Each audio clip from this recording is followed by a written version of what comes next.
আজিৰ ভিডিঅ'টো মই কিচেনৰ পৰা ষ্টাৰ্ট কৰিলোঁ। মই ব্ৰেকফাষ্ট বনাই আছিলোঁ। মই ব্ৰেকফাষ্টত ফ্ৰাইড ৰাইচ বনাই আছোঁ। ৰেচিপিটো আজি নেদেখুৱাওঁ, বেলেগ দিনা শ্বেয়াৰ কৰিম বাৰু।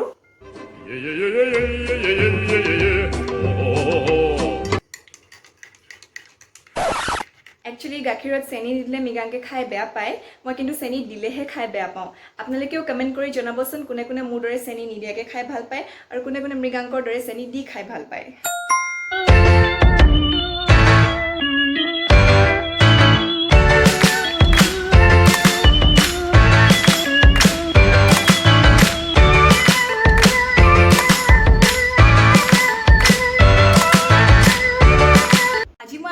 এটা চিকেন ৰেচিপি লৈ আহিছোঁ, যিটো মই দুদিনৰ আগতে ট্ৰাই কৰিছিলোঁ। খাবলৈ খুবেই ভাল হৈছিল, খুব বেছি টেষ্টি হৈছিল। চ' আজি সেই ৰেচিপিটোৱে মই আপোনালোকৰ ওচৰলৈ লৈ আহিছোঁ। তো ভিডিঅ'টো শেষৰলৈকে চাই থাকক।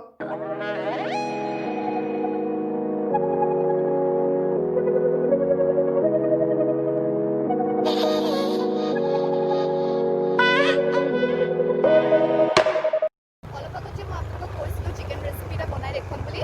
তাৰে কাৰণে আমি এতিয়া চিকেন ল'বলৈ গৈ আছোঁ। চিকেন নহ'লেতো নহ'ব ৰেচিপিটো। লগতে শাক পাচলি অকণমানো লৈ যাম। এৰিয়াটোত ইমান বেছি কুকুৰ আছে, আহিলে খুব ভয় লাগে মোৰ। এইফালে এটা ৰখি আছে, ষ্ট্ৰীট ডগ, কিন্তু খুব কিউট।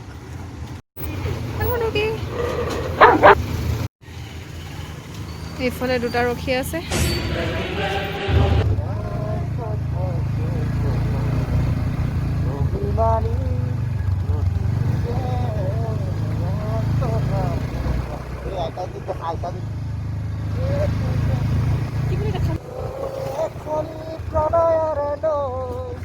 মই যেতিয়া ব্লগ বনাম বুলি ভাবোঁ, তেতিয়া বৰষুণটো দিয়া বতৰটো ডাৱৰীয়া হৈ যায়।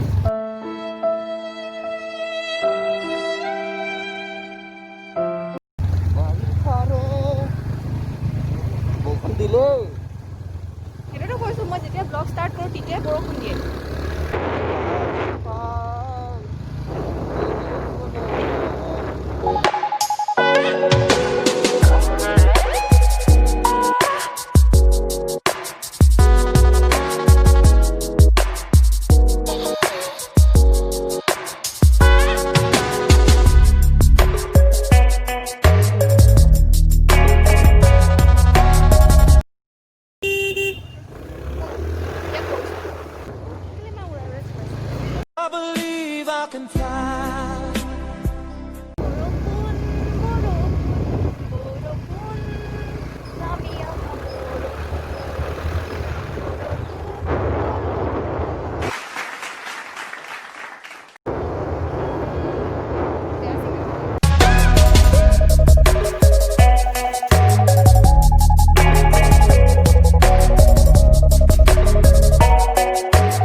দিয়া এটা মই ধৰিছোঁ।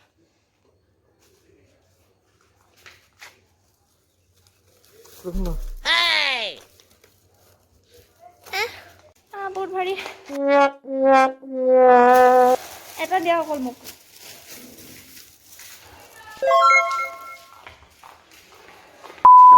Now let's start the recipe. মই চিকেনখিনি ঢালি দিছোঁ অকণমান নিমখ, red chilli powder, ginger garlic paste. এতিয়া এইখিনি ভালদৰে মিক্স কৰি লওঁ। চিকেনখিনি মেৰিনেট কৰা হৈ গ'ল। মই এতিয়া এইখিনি কভাৰ কৰি 20 মিনিটছৰ কাৰণে ফ্ৰিজত ৰাখি দিম। নেক্সট আমাক লাগিব 3টা পিঁয়াজ, 2টা বিলাহী আৰু এটা জলকীয়া। আমাৰ ঘৰত জ্বলা খুব কম খোৱা হয়, সেইকাৰণে মই ইয়াতে এটাই লৈছোঁ। মই গোটেইখিনি এনেদৰে চপ কৰি ল'লোঁ। এতিয়া গোটা মছলাত লাগিব অকণমান জিৰা, তেজপাত, লং, ইলাইচি, দালচিনি, শুকান জলকীয়া আৰু অকণমান জালুক। নেক্সট আমাক লাগিব 1.5 চামুচ ধনিয়া পাউডাৰ, 1 চামুচ জিৰা পাউডাৰ, অকণমান ৰেড চিলি পাউডাৰ আৰু 2 চামুচ বেচন। আজিৰ ৰেচিপিটোৰ মেইন ইনগ্ৰিডিয়েণ্টটোৱে হৈছে বেচন। আপোনালোকে এই ষ্টেপটো স্কিপ নকৰিব, নহ'লে ৰেচিপিটোৰ টেষ্টে চেঞ্জ হৈ যাব। কালাৰৰ কাৰণে এড কৰিম অকণমান কাশ্মীৰী ৰেড চিলি পাউডাৰ। এইটো স্পাইচি নহয়, বাট কালাৰৰ কাৰণে বহুত ভাল। এতিয়া গোটেইখিনি ভালদৰে মিক্স কৰি লওঁ।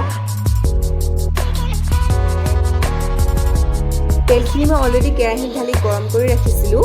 তেলখিনি গৰম কৰা হৈ গ'ল তেতিয়া মই ইয়াতে গোটা মছলাখিনি এড কৰি যাম ইয়াৰ পিছত ঢালি দিম পিঁয়াজখিনি ঢালি মই অলপ দেৰি ভালদৰে ফ্ৰাই কৰি ল'ম আৰু গোল্ডেন কালাৰ অহাৰ পিছত মই ইয়াতে এড কৰি দিম অকণমান হালধি আদা নহৰু পেষ্ট আৰু অথনি কাটি থোৱা জলকীয়া এইখিনি ভালদৰে ফ্ৰাই কৰি ল'ম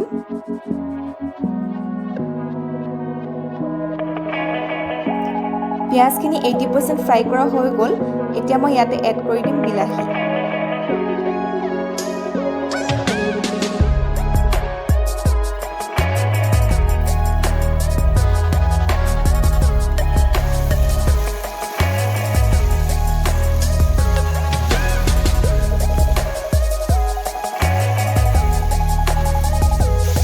এতিয়া মই ইয়াতে ঢালি দিম অকণমান পানী ঢালিলে বিলাহীখিনি গলাত সহায় হয়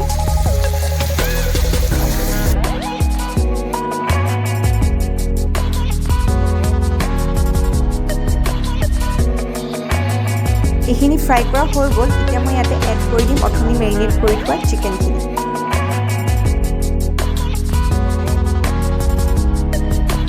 এতিয়া ভালদৰে লৰাই এইখিনি অকণমান দেৰি কাৰণে ফ্ৰাই কৰি ল'ব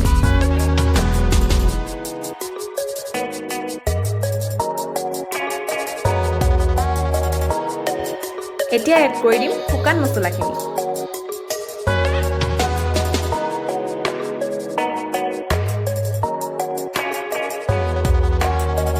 এতিয়া দিছোঁ 1.5 কাপ পানী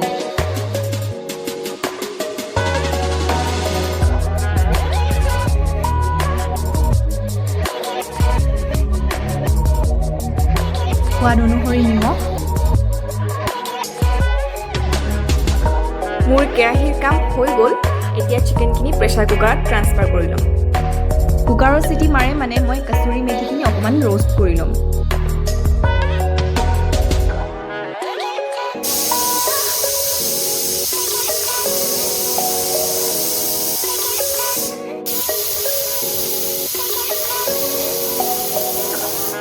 আপোনালোকে কুকাৰৰ ঢাকনিখন আগতীয়াকৈ খুলি নিদিব ডিপ্ৰেছাৰাইজ হ'ব দিব তাৰপিছত খুলিব ৰেচিপিটো আমাৰ অলমষ্ট ৰেডি হৈ গৈছে এতিয়া মই আকৌ গেছত বহাই দিছোঁ এইখিনিতে এড কৰিম অথনি ৰোষ্ট কৰি থোৱা কচুৰি মেথিখিনি লগতে অকণমান গৰম মছলা আৰু শেষত অকণমান বাটাৰ দিলে এটা এক্সট্ৰা ফ্লেভাৰ আহে যিটো মোৰ খুবেই ভাল লাগে আপোনালোকে যদি বাটাৰ খাই বেয়া পায় তেন্তে স্কিপ কৰিব পাৰে